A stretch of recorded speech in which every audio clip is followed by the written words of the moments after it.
Dear DJ Cory, what if magsugal ka man sa akon? Hello DJ Cory. While nag-browse ako sa Facebook, nakita ko nga naglabay sa newsfeed ko ang imo nga video. Na-curious ako, so gin-click ko ang video kag nalingaw gid ako sang lantaw. Naga-enjoy gid ako mag-watch kay relatable ang mga stories nga ginabasa mo. I never thought nga maabot ang adlaw that I will also be writing my own story. I'm just happy that this will be my chance to share my own story sa mga followers mo. Ini ang gusto ko i-share sa bilog ng kalibutan. Although, balaan ko nga sala, kag never matabo. Itago ako sa ngalan nga David. My love story. Pero hindi ko mahambal nga our love story. Kay base ako ang may gusto sang our, kag wala sang we. So, my love story started when we were in grade 8. High school life. Kami ang ginatawag nga best of friends. Itago ta siya sa ngalan nga JV. By the way, I am bisexual. Part ako sang LGBT plus community. Isa ka straight acting gay guy nga na-in-love sa isa ka closet gay. O kon agi nga nagapanago sa aparador. Hindi maka-out tungod sa aton toxic, homophobic, kag judgmental na kalibutan. JV is my best friend. At the same time, siya ang first love ko. Ever since ang nabalaan ko nga bisexual ako. Sabay kami sa tanan nga bagay, nagabuligay kami sa paghimo sang schoolworks, etc. Kami lang ang nagaintindihan na isadto. Kay balaan namon sa kaugalingon namon nga pareho kami na bisexual.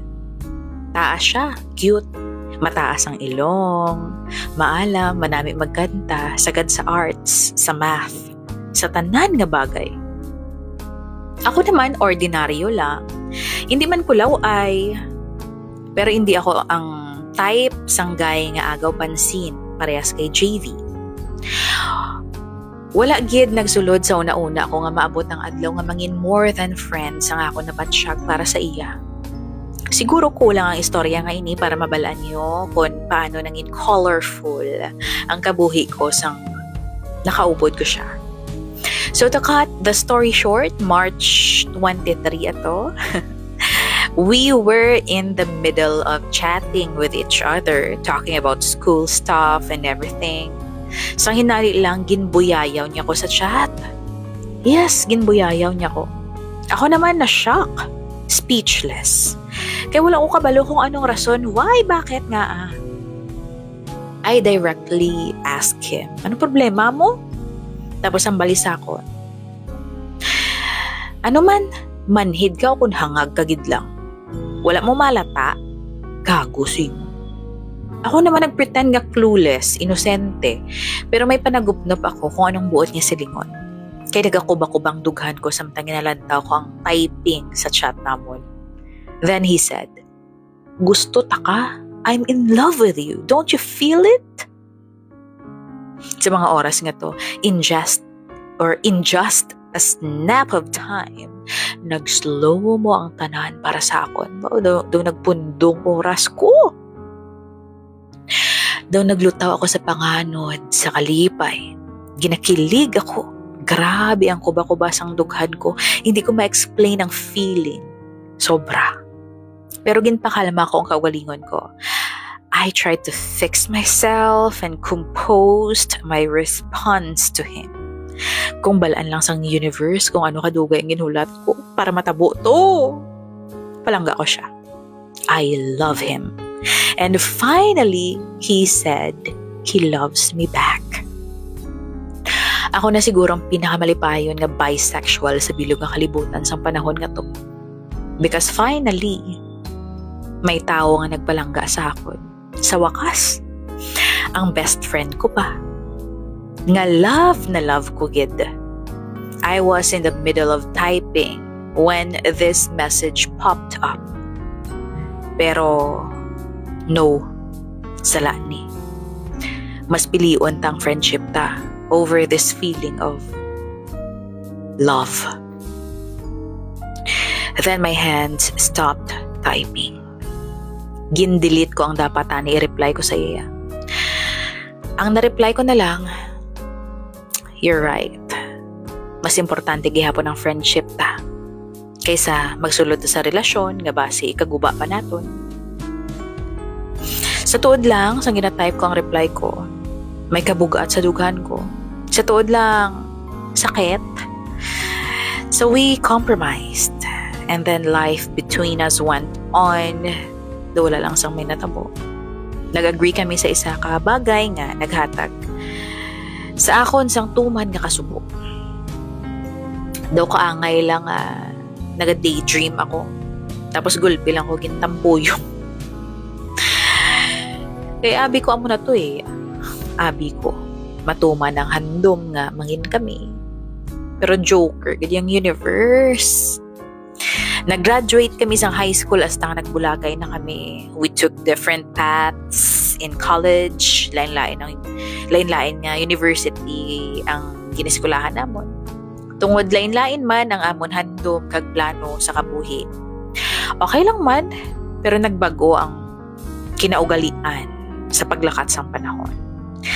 Talagsa na lang kami nagkakitaay, mag-storya, mag-chat. Hindi na parehas ang una nga super updated kami sa ginahimo sang isa kag isa. Ang mga ganap sa kabuhi namon, do wala na. Hindi ko na nabalaan kung ano mga natabo sa iyo. Ang mga problema, mga chika, kag kung ano-ano pa. Our friendship changed. We also had our own relationships as members of the LGBT plus community. Balita ko siya, damo siya nakarelasyon. Nakapila siya ka-boyfriend. Ako naman, hindi man masyado. Hindi man nabi ako pareha sa iya ka-hot. Carry lang. Pero nagka-boyfriend man ako. A guy who made me feel my worth as a person. Ang gusto ko tani ma-experience kay JV. Siyang nagpuno. Yes, ginpunan sang boyfriend ko ang mga bagay nga handom ko dati nga tani mahatag ni JV. Nangin happy kami, in fairness. 1 year and 6 months kami sang boyfriend ko. Super in love ako sa to. Walang kaugid siya, as in, sobra. Until nagbulagay kami. Shh. Sobra ka wasted ako sang time nga to. Amo atong una kag pinakamasakit nga nabatsyagan ko sa bilog nga kabuhi ko kay abi ko siya ng forever ko. Pero nagsala na naman ako. At that time, nagalabuay man ang best friend ko kag ang boyfriend niya. He called me up, nagkitaay kami. Nagpautwasanay sa mga hinanakit namon sa life, sa relationships. And then we started becoming close again, like before. Updated kami sa kabuhi isang isa until we graduated college. Isa na siya ka-licensed engineer. Uy, ako naman isa ka public school teacher. Enjoy kami sa mga ginahimo naman sa to until nabalitaan ko nga finally nagbulagay ng best friend ko kag ang boyfriend niya. Kung nagahibi siya sa tubang ko tungod na sakitan siya, gintunto o kung ginbayaan sa karelasyon niya. At the back of my mind, tani ako na lang. Sa kalawig isang panahon nga naglabay, never na namon na istoryahan kung ano man ang may-ara kami dati. Pero abi mo, DJ Cory, pero may nagasulod sa pinsar ko, what if ihambal ko ini sa iya? Ano ay hanang feeling kung ipadayon nato ang ginhambal mo sa akon sang una? Nga gusto mo ko, kagusto taman ka, that I love you and you love me too? What if ako naman ang kantahan mo bago magtulog? What if ako naman ang iistorya mo sa mga friends mo nga kita na? Kag, nagapalanggaan na kita. What if, kung magsugal ka man sa ako, sa relasyon naton nga duha? What if, kung iset aside na lang ana yung friendship ta, kay balaan ta man sa tagipusoon ta, nga masobra pa kita dira? What if, ginpadayon nato ng aton nga love story? What if, ako naman ang ginpili mo? Kadamo sang what if ko, no? Kaysa kadamo sang nakarelasyon mo. Hambal sang mga common friends ta sa akon. Wala ka mo nagadugay. Pero nagabalik ako sa realidad.